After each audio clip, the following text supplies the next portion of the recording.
The great hall of the Galactic Council shook with angry voices. Representatives from 50 different worlds sat in their floating chairs, all talking at once. The emergency meeting had been called in the middle of the night, and everyone was worried. Admiral Quan De-ho stood near the back of the room. His dark uniform was simple compared to the bright robes and shining armor worn by other species. The human section was small, just 5 people representing Earth and its colonies. Most aliens still thought of humans as the new kids who had only joined the Council 5 years ago. A loud alarm filled the air. The massive screen at the front of the hall lit up with a frightening image: burning cities, ships exploding in space, people running and screaming. Ambassador Lee So-min stepped forward. She was not human. Her skin was green and covered in small scales, and her large eyes were filled with tears. She spoke in a shaking voice that the translation machines carried to every ear in the hall. "Please help us," she said. "The Shadowclaw Empire attacked our world this morning. Our defense fleet is gone. Our cities are burning. They are taking our people as slaves." The hall became quiet. Everyone knew about the Shadowclaw Empire. They were one of the most feared forces in the galaxy. For 200 years they had conquered world after world. No one had ever stopped them. General Thax of the Hearthstone Collective spoke first. His crystal body flashed with blue light as he talked. "We feel great sadness for your people, but the Shadowclaw have 3 of their largest ships at your world. We cannot fight them." Commander Bylux from the Delphinian Empire agreed. Her fish-like head nodded sadly. "Our fleets are too far away. It would take us 3 weeks to reach your system. By then..." She did not finish the sentence. Everyone knew what would happen. Captain Park Ji-woo, who commanded the human ship Soul's Pride, had been watching the battle from far away. His ship was small and quiet, built for watching rather than fighting. He sent his report to Admiral Kwan's tablet. The Admiral read the information quickly. 50 enemy ships surrounded the planet called Vega Prime. 3 massive warships floated above the largest cities like dark clouds. Smaller ships flew back and forth, shooting at anything that moved. The planet's defense force had lasted only 2 hours. "How many people live on your world?" asked Admiral Kwan. Ambassador Lee's voice broke as she answered. 800 million, most of them are farmers and artists. We have never hurt anyone. We grow food and make beautiful things. Why do they want to destroy us?" An old representative from the Hive Confederation made a clicking sound with his mouth parts. "The Shadowclaw do not need reasons. They take what they want because they can. This is the way it has always been." Admiral Kwan looked at Fleet Commander Yoon Ha-na, who sat next to him. She was young for such an important job, but her eyes were sharp and intelligent. They had served together for 10 years, and he trusted her more than anyone. "What do you think?" he asked her quietly. "The people of Vega Prime deserve to live," she said. "They asked for help. That should be enough." The council members continued to argue. Some wanted to send strong messages to the Shadowclaw Empire demanding they stop their attack. Others suggested they should offer to trade valuable metals and crystals for the lives of the Vegan people. A few thought they should just accept that Vega Prime was lost and focus on protecting other worlds. Ambassador Lee fell to her knees in the center of the hall. "Please," she said. "I am begging all of you. My children are on that planet, my mother and father. Millions of innocent people who have never owned a weapon in their lives. Someone must help them." The hall fell silent again. Everyone looked uncomfortable. They all wanted to help, but they were afraid. The Shadowclaw Empire was too strong. Fighting them would mean many deaths, and they might lose anyway. Admiral Kwan stood up slowly. His quiet voice somehow reached every corner of the huge hall. How long would it take for a human fleet to reach Vega Prime? Several aliens turned to look at him with surprise. Captain Park checked his computers quickly. 72 hours, sir," he said. The Hearthstone general flashed with confused colors. "With respect, Admiral Kwan, what could your small fleet do against 3 Shadowclaw warships? Your people are brave, but the enemy has weapons that can destroy entire moons." Admiral Kwan did not answer the question directly. Instead, He looked at Ambassador Lee. "If we help you, will your people accept human soldiers on their world? Will they trust us to do what is needed?" "Yes," she said immediately. "Yes, anything, please." Fleet Commander Yoon was already working on her tablet, sending messages to ships across the human fleet. Admiral Kwan could see the excitement in her eyes. Like him, she had joined the military to protect people who could not protect themselves. "We will help," Admiral Kwan said simply. The hall exploded with noise again. Some aliens cheered and clapped. Others looked worried and afraid. A few shook their heads sadly, thinking they were about to watch the humans make a terrible mistake. General Thax's crystal body turned red with concern. "Admiral, I respect your courage, but the Shadowclaw have never been defeated in open battle. Perhaps you should wait for our fleets to arrive. Together we might have a chance." "People are dying right now," Admiral Kwan replied. "We cannot wait 3 weeks." Commander Bylux leaned forward in her floating chair. "How many ships will you bring?" Fleet Commander Yoon answered, without looking up from her tablet. 12. The hall became so quiet that everyone could hear the air recycling systems humming. 12 human ships against 50 Shadowclaw vessels, including 3 of their most powerful war machines. 12 ships, repeated General Thax slowly. Against the entire Shadowclaw battle group. "Yes," said Admiral. Kwan Ambassador Lee stood up and bowed deeply toward the human section. Tears ran down her scaled cheeks, but now they were tears of hope instead of despair. The meeting ended quickly after that. Representatives rushed back to their ships to send messages to their home worlds. The humans would try to save Vega Prime, and everyone wanted to know what would happen. As the Great Hall emptied, Admiral Kwan remained in his seat. Fleet Commander Yoon sat beside him, still working on her tablet. "Do you think we can do it?" she asked quietly. Admiral Kwan was quiet for a long moment. Then he smiled. "The Shadowclaw have spent 200 years fighting people who were afraid of them. They have never fought anyone like us." Within an hour, 12 human ships began moving toward the edge of Council space.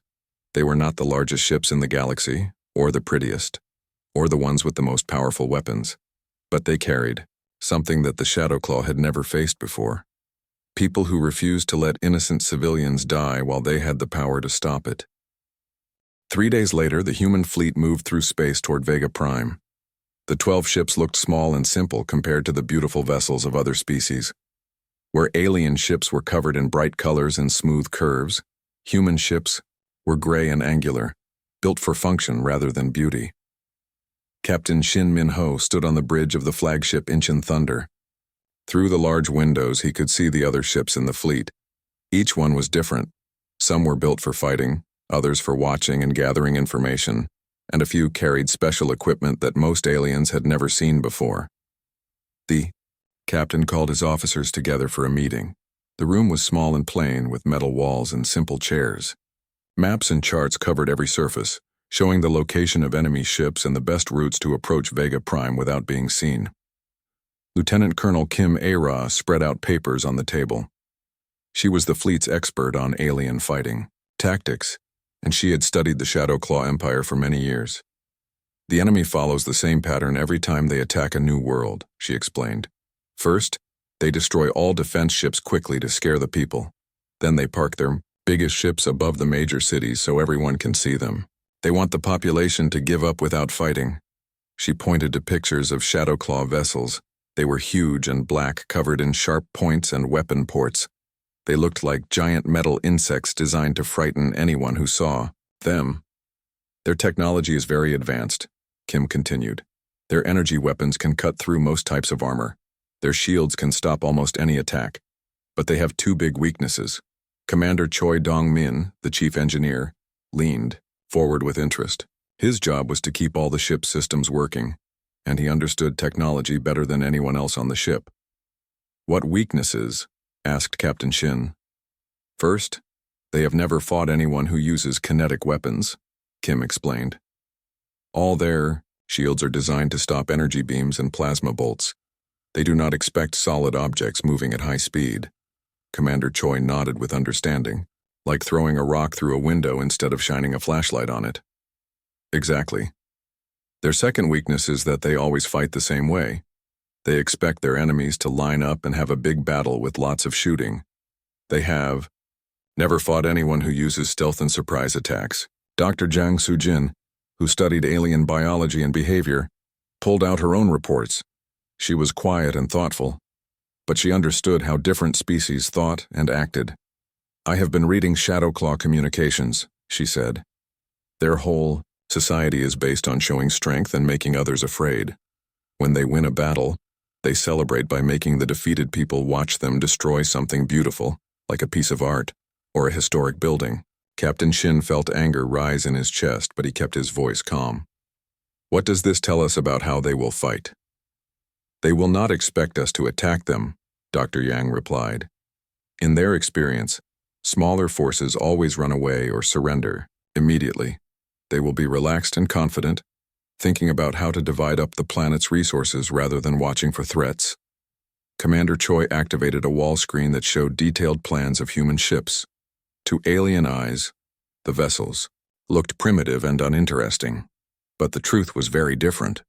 Every ship in our fleet has been modified with the latest stealth technology, he explained. We can make ourselves invisible to most sensors. Our engines are silent, and our hulls absorb energy instead of reflecting it. He switched to a display, showing the fleet's weapons. Instead of the bright energy cannons used by most species, human ships carried what looked like simple metal tubes. Kinetic impactors, Commander Choi said with pride. We take tungsten rods, the hardest metal we know, and shoot them at near light speed. When they hit something, they release more energy than most nuclear weapons. Lieutenant Colonel Kim added more information. Our computers can calculate the exact path needed to hit any target, even if it is moving. The enemy will not see the projectiles coming, and their shields cannot stop them. Captain Shin looked around the room at his officers. These people had trained together for years, learning to work as a perfect team. But what made them special was not just their skills, it was their reason for fighting. Commander Yoon asked me to explain something to you, the captain said. She wants you to understand why our fleet is different from anything the galaxy has seen before. He activated another screen showing images from Earth's history. Battles on land, sea, air, and space. Millions of people fighting and dying over thousands of years. Other species joined the galactic community after living in peace for centuries, Captain Shin explained. They learned to build ships for exploration and trade. When they needed weapons, they copied designs from species who were already successful. The images showed human conflicts becoming more and more destructive over time. Cities destroyed. Entire continents turned into battlefields, space stations torn apart by weapons that could crack planets. Humans are different. We spent thousands of years fighting each other. Every tactic we know, every weapon we carry, every strategy we use, all of it was developed fighting against enemies who were just as smart and just as determined as we were. Dr. Jiang spoke quietly. The Shadowclaw have never lost a battle because they have never fought anyone who was prepared for war the way humans are prepared for war. Commander Choi brought up technical displays showing the fleet's electronic warfare capabilities. We can jam their communications, confuse their sensors, and take control of their computer systems. While they are trying to figure out what is happening, we will already be shooting at them. Lieutenant Colonel Kim spread out the final part of the battle plan. The attack will happen in phases. First, we cut off their ability to talk to each other. Second, we disable their engines so they cannot escape. Third, we destroy their weapons so they cannot fight back. Finally, we eliminate their command ships so they cannot coordinate any response. Captain Shin looked at the timeline on the chart. How long will this take? If everything goes according to plan, no more than 20 minutes, Kim replied. The key is hitting them before they realize what is happening. The room was quiet for a moment as everyone thought about what they were planning to do. 50 enemy ships, including 3 massive war vessels that had never been defeated, against 12 human ships that most aliens considered small and weak. But the humans were not worried. They had spent their entire history learning how to fight against impossible odds. They had developed weapons and tactics that no other species could imagine. Most importantly, they were fighting to save innocent people who could not save themselves. Dr. Yang checked her reports one more time. The Shadow Claw believe that fear is the most powerful weapon in the universe. They think that if you can make your enemies afraid, you have already won. Captain Shin smiled grimly. They are about to learn that there is something more powerful than fear. What is that? Asked Commander Choi. People who refuse to be afraid when innocent lives are at stake. The fleet continued moving toward Vega, Prime. In 18 hours they would arrive at the edge of the system and begin their attack.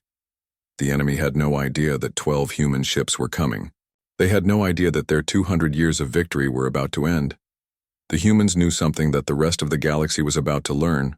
Sometimes the most dangerous enemy is the one who looks weak, but fights like their life depends on winning. The human fleet dropped out of hyperspace at the very edge of the Vega system. Captain Park's reconnaissance ship Soul's Pride had been right. The Shadowclaw fleet was arranged around the planet like a spider's web, with the 3 massive dreadnoughts positioned directly above the largest cities. Admiral Kwan stood on the bridge of the flagship Incheon Thunder, watching the tactical display with calm eyes. Red dots marked 50 enemy vessels, while green dots showed the 12 human ships now, moving silently through empty space. To any outside observer, it would look like madness. A tiny force approaching an enemy that outnumbered them more than 4 to 1. Stealth systems are fully active, reported Lieutenant Park Yoon-ji from her electronic warfare station. Enemy, sensors are not detecting us. Their long-range patrols are focused on the outer planets, not on this approach vector. Fleet Commander Yoon moved between workstations, checking on each department. The bridge was quiet and efficient, with none of the shouting or excitement that marked alien command centers during battle. Every human officer knew their job and did it without drama. "What do we see down on the planet?" Admiral Kwan asked. Captain Park activated the long-range scanners. The images that appeared made everyone angry, but they kept their emotions controlled. Vegan cities were burning. Streams of refugees fled from the coastal areas where Shadowclaw landing craft had deposited ground troops. The aliens were not just conquering, they were terrorizing the population for their own entertainment. Estimated civilian casualties so far? Asked Commander Yoon. 200,000 dead, Captain Park replied quietly. 4 million refugees. The capital city is under direct bombardment. Dr. Zhang analyzed the enemy fleet positions from her xenobiology station. The Shadowclaw commanders are following their standard occupation protocol. They are causing maximum psychological damage while keeping most of the population alive for slave labor. On the tactical display, the enemy ships moved in slow, lazy patterns. The 3 dreadnoughts, each one the size of a small city, hung motionless above Vega Prime's 3 largest continents. Smaller destroyers and cruisers flew back and forth between the planet and the outer system, shooting at any vegan ship that tried to escape. They are not even maintaining proper defensive formations, observed Lieutenant Colonel Kim from her tactical station. Look at this. Their ships are spread out over half the system with no coordination between groups. Admiral Kwan studied the patterns with interest. They have never needed to worry about being attacked during an occupation. Every other species in the galaxy avoids direct confrontation with them. Commander Choi reported from the engineering station.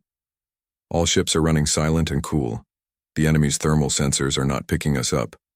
Our kinetic weapons are loaded and ready. Electronic warfare packages are prepared for deployment.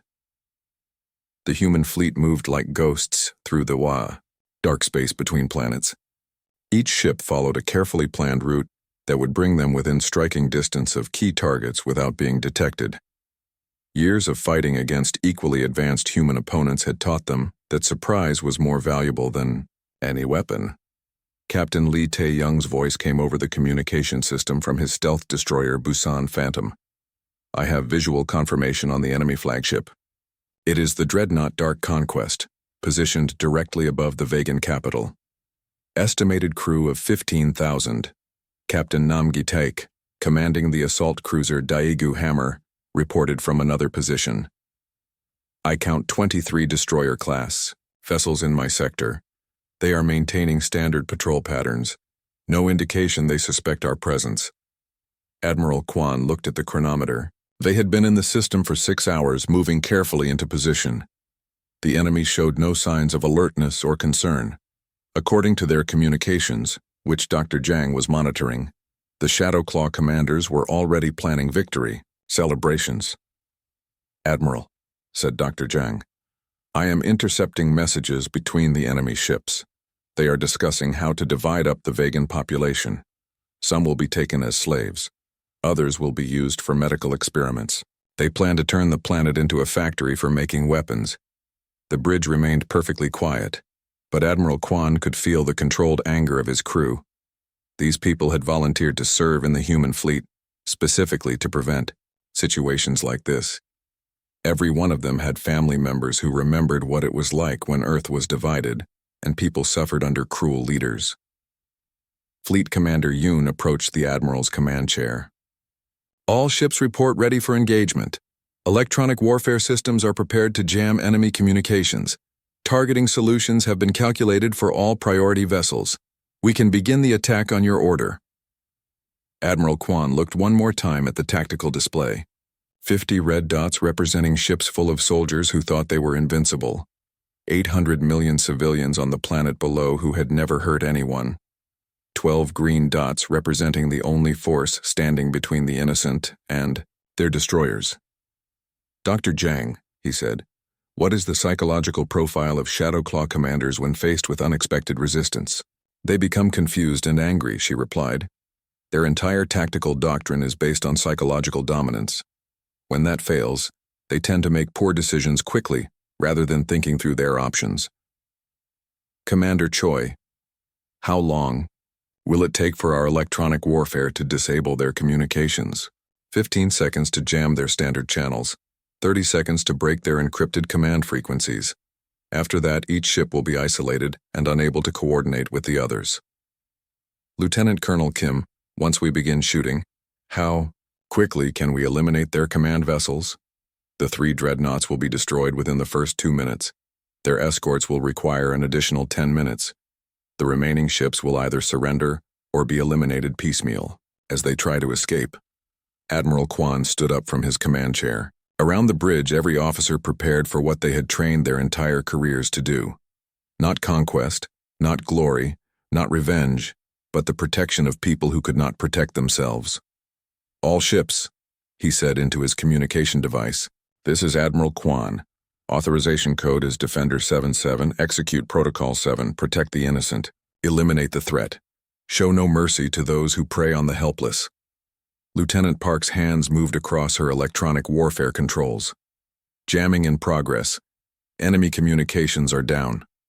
The tactical display began to change as human ships revealed themselves, appearing from nowhere within the enemy formation like deadly ghosts becoming solid.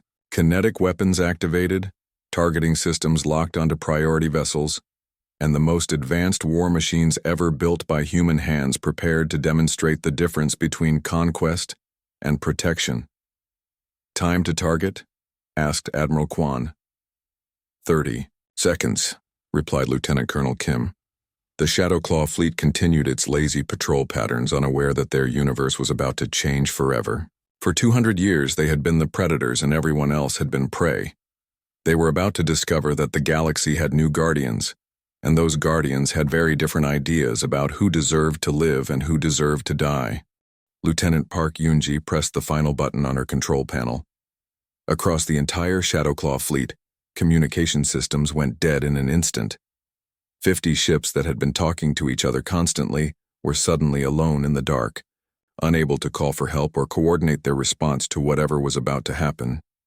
The first kinetic impactor fired from Captain Lee's stealth destroyer Busan Phantom struck the enemy flagship Dark Conquest exactly 17 seconds later.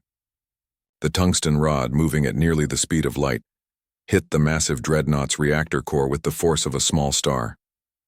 The ship that had terrorized dozens of worlds simply disappeared. One moment it was a kilometer-long monster hanging above the vegan capital like a dark cloud. The next moment it was expanding gas and scattered metal pieces drifting in space. 15,000 Shadowclaw warriors died without ever knowing what had killed them.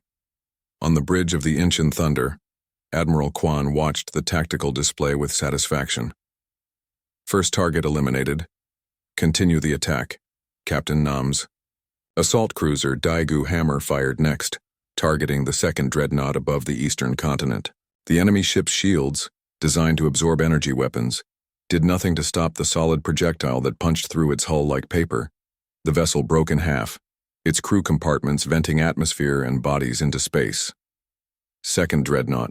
Down, reported Lieutenant Colonel Kim. Third dreadnought is trying to raise shields, but they cannot block kinetic weapons. The third massive ship lasted 18 seconds longer than its companions. Its crew managed to activate emergency protocols and begin evasive maneuvers, but human targeting computers had already calculated every possible movement. Captain Park's ship Soul's Pride put 3 kinetic rounds into the dreadnought's engine section, and the ship went dark as its power systems failed. All 3 primary targets eliminated, announced Fleet Commander Yoon. Enemy command structure is broken, beginning elimination of secondary targets. Now the human fleet revealed its true nature. What had appeared to be 12 separate ships was actually a coordinated killing machine more precise than anything the galaxy had ever seen. Each vessel had a specific role. Each attack was timed to create maximum confusion among the enemy. The Shadowclaw destroyers and cruisers, suddenly, finding themselves without orders or support, tried to respond to the attack, but they had never fought an enemy they could not see clearly. Human ships appeared from nowhere, fired their deadly kinetic weapons, and vanished back into stealth before return fire could be targeted. Captain Lee's destroyer materialized directly behind a group of enemy cruisers. His weapons fired in sequence. 1, 2, 3, 4, and 4 Shadowclaw ships exploded within seconds of each other. By the time the surviving ships turned to face him, the Busan Phantom had already disappeared. Enemy vessels are trying to retreat toward the system edge, reported Captain Park. They are breaking formation and running individually. Admiral Kwan nodded. Dr. Zhang, what does this tell us about Shadowclaw psychology? Their command structure was based entirely on the 3 dreadnoughts, she replied, monitoring the chaos on enemy communication frequencies that were still working. Without central leadership, their crews are panicking. They were trained to fight terrified civilians, not experienced military forces. Commander Choi worked at his engineering station, coordinating the fleet's movements. All ships report systems. Normal. No damage taken. Kinetic weapon stores at 80% capacity. The battle became a methodical process of elimination. Human ships would appear within the enemy formation, destroy several targets with precise shots, and vanish again, before the Shadowclaw could respond effectively. The aliens' weapons, designed for long-range energy duels, were useless against opponents who struck from close range and disappeared immediately. Captain Nam's voice came over the communication system. I have 8 enemy destroyers trying to form a defensive formation around their supply ships. Permission to engage? Granted, replied Admiral Kwan. Eliminate all hostile vessels. Protect any ship attempting to surrender. The Daegu Hammer and 3 other human ships converged on the enemy formation from different directions. The Shadowclaw destroyers, trapped in the middle, fired desperately in all directions. But their energy weapons could not lock onto targets. They could barely see while human kinetic impactors hit with perfect accuracy every time. Lieutenant Colonel Kim tracked the battle progress on her tactical display. Red dots disappeared one by one as enemy ships were destroyed or disabled.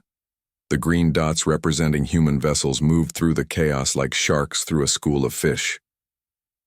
15 enemy vessels remaining, she reported. 7 are attempting to flee the system. 8 are dead in space with engine damage. Dr. Zhang monitored the communications from damaged enemy ships. Several vessels are trying to surrender, but they cannot reach us because their communication systems are jammed. The crews are abandoning ship and using escape pods. Fleet Commander Yoon coordinated the final phase of the battle. All ships focus on the fleeing vessels. Do not allow any enemy ship to escape and report our capabilities to the Shadowclaw Empire. The human fleet moved to intercept the escaping ships with deadly efficiency. Captain Lee's destroyer caught 3 enemy vessels at the edge of the system, destroying them before they could jump to hyperspace. Captain Park's reconnaissance ship, moving faster than anything else in the fleet, ran down 2 more destroyers and eliminated them with precise shots to their engine sections. Last enemy vessel is the heavy cruiser Blood Drinker, reported Lieutenant Colonel Kim. It is attempting to reach hyperspace jump distance. Captain Nam's assault cruiser was closest to the fleeing ship. I have a clear shot, but they will reach jump distance in 30 seconds. Take the shot, ordered Admiral Kwan. The kinetic impactor crossed the distance between the 2 ships in less than a second. The Shadowclaw cruiser's rear section exploded, and the ship tumbled out of control, its hyperspace engines destroyed. All enemy vessels eliminated or disabled, announced Fleet Commander Yoon. System is clear of hostile forces. Admiral Kwan looked at the chronometer on his command screen. From the first shot to the last, the battle had lasted exactly 17 minutes. 50 enemy ships, including 3 of the most powerful vessels ever built, had been completely destroyed by 12 human ships that most aliens considered primitive and weak. Casualty report? He asked. Commander Choi checked his systems. All human ships report 0 casualties. Minor damage to the Busan Phantom's stealth array, but it is still functional. All other vessels are at full combat readiness. The tactical display now showed empty space where the Shadowclaw fleet had been. Scattered debris drifted between the planets, and escape pods from damaged ships sent out distress signals. On Vega Prime below, the bombardment had stopped. The planet's 800 million civilians were safe.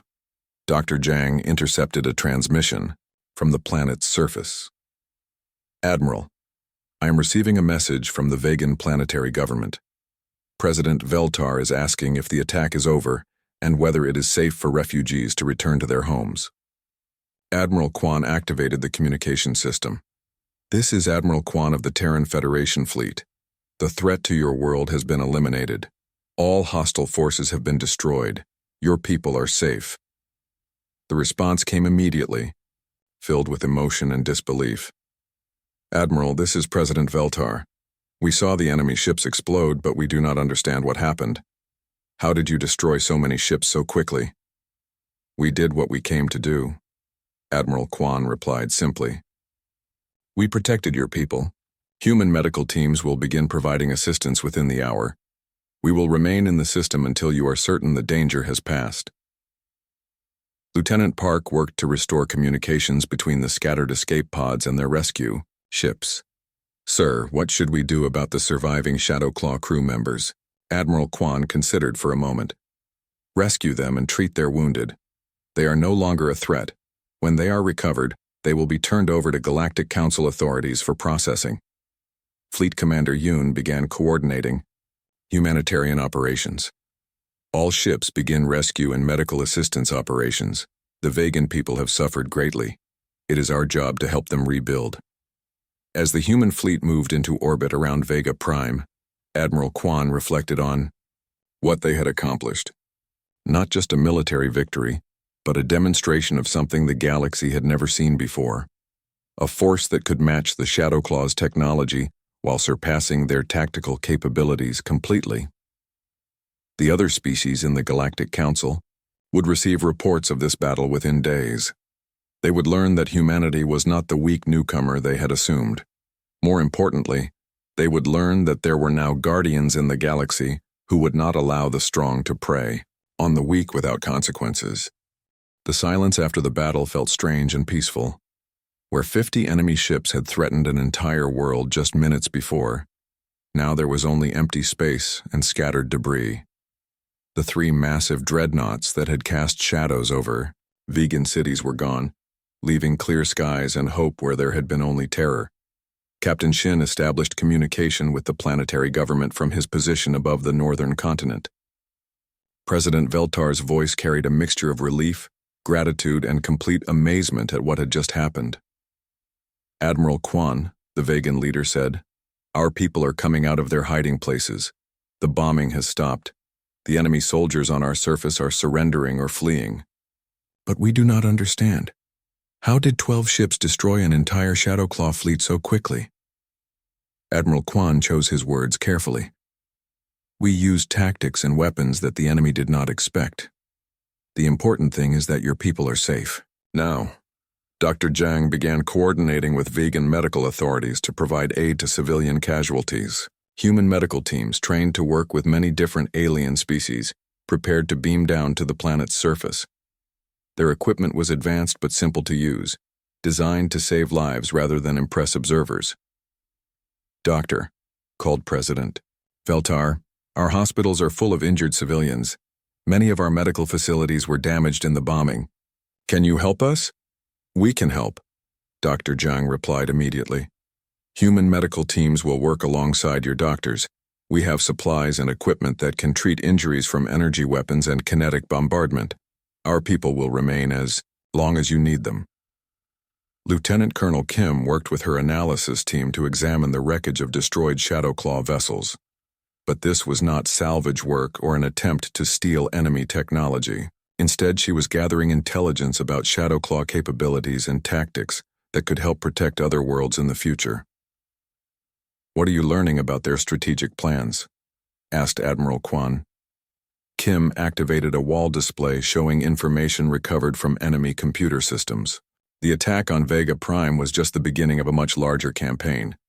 They planned to conquer 47 worlds in this sector over the next 2 years. Millions of civilians would have been enslaved or killed. Fleet Commander Yoon studied the data with growing concern.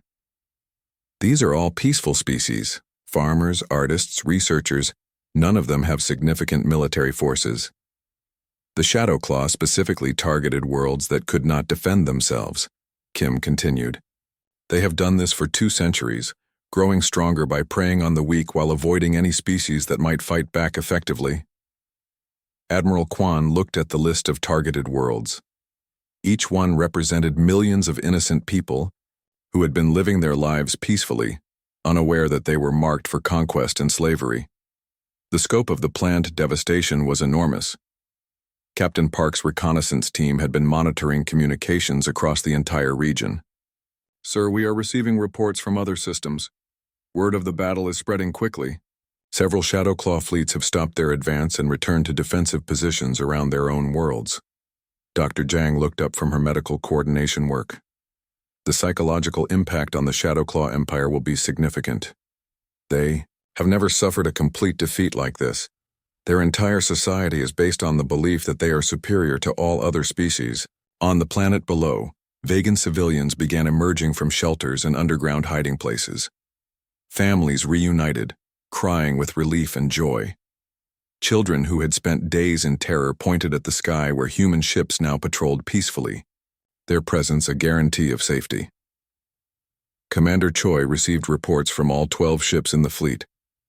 All vessels report normal operations. Medical teams are deploying to the surface. Rescue operations for Shadowclaw survivors are proceeding normally. No human casualties in any phase of the operation. The efficiency of the human response impressed even their own crews. Within 2 hours of the battle ending, human medical teams were working in vegan hospitals. Search and rescue teams helped locate civilians trapped in damaged buildings. Engineering. Teams assisted with repairs to critical infrastructure like power plants and water treatment facilities. This is different from how other species operate, observed President Veltar during another communication with Admiral Kwan. When the Hearthstone Collective helped us after a natural disaster last year, they sent us supplies and equipment but no personnel. You are working directly alongside our people. We believe that all intelligent species have value, Admiral Kwan replied. Your people deserve the same help we would give to humans in the same situation. Lieutenant Colonel Kim continued analyzing Shadowclaw tactical data. Admiral, I am finding something interesting in their strategic planning. They had detailed intelligence about the military capabilities of every species in the Galactic Council, except humans. Fleet Commander Yoon leaned over to look at the data. What kind of intelligence did they have about us? Almost nothing, Kim replied. A few observations about our ship designs and general technology level. No information about our weapons, tactics, or combat experience. They classified us as minimal threat, based on our small fleet size and simple appearance. Doctor, Zhang smiled at this information. They made the same mistake that many species make when they first encounter humans. They assume that because our technology looks different, it must be inferior. Admiral Quan thought about the implications of this intelligence failure. The Shadow Claw had conquered world after world by studying their enemies carefully and exploiting their weaknesses, but they had never bothered to learn about humanity because they assumed humans were not worth studying. Captain Lee's voice came over the communication system from his destroyer. Admiral, I am detecting incoming ships at the edge of the system. Multiple vessels, but they are not using Shadow Claw energy signatures. Identify the ships, ordered Admiral Quan. Captain Park worked quickly with his sensors. Sir, I count 15 vessels. They appear to be Delphinian Empire ships with some Hearthstone Collective vessels mixed in. They are moving slowly and transmitting peaceful intentions. Fleet Commander Yoon checked the timeline. The nearest Council fleets were supposed to be 3 weeks away from this system. How did they get here so quickly? They must have been moving toward us since we left Council space, Admiral Quan realized. They expected to find a battle in progress and planned to help with rescue operations after we were defeated. Dr. Zhang monitored the incoming ship's communications. They are requesting permission to enter the system. They want to provide humanitarian aid and assistance with prisoner processing. They do not yet know that the battle is over. Admiral Quan smiled slightly. The other Council species had expected to find human ship debris scattered across the system and Shadow Claw forces still in control of the planet. Instead, they would find Vega Prime free, the enemy fleet completely destroyed, and human medical teams already working to help the civilian population. Grant them permission to enter the system, he ordered. Send them a summary of recent events and invite them to assist with humanitarian operations. The response from the incoming fleet was immediate and filled with disbelief. Admiral Quan could hear excited conversations in the background as Delphinian and Hearthstone officers tried to understand what they were being told. Admiral Quan, came the voice of Delphinian Fleet Commander Quilux. Our sensors show no active Shadow Claw vessels in the system. Are you certain the enemy fleet has been eliminated? Confirmed, Admiral Quan replied. All hostile forces have been destroyed or disabled. The planet is secure.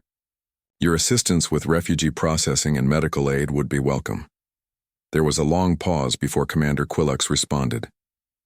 Admiral, our intelligence indicated that the Shadow Claw had 3 dreadnoughts and 50 support vessels at this location.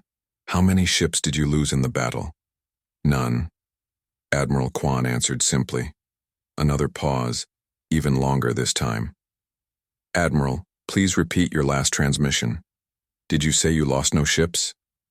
That is correct. All 12 human vessels are operational and undamaged. The communication channel was quiet for nearly a minute. Admiral Quan could imagine the alien commanders staring at their sensor displays, trying to understand how 12 small human ships had accomplished what their combined fleets would have found nearly impossible. When Commander Quilux spoke again, his voice carried a new tone of respect and amazement. Admiral Quan, the Galactic Council will want a full report on this engagement. What you have accomplished here will change how every species views human capabilities. Admiral Quan looked around the bridge at his officers, who had returned to their normal duties as if destroying one of the galaxy's most feared fleets was just another day's work. Commander Quilux, he said, we did what we came to do. We protected innocent people from those who would harm them. Nothing more, nothing less.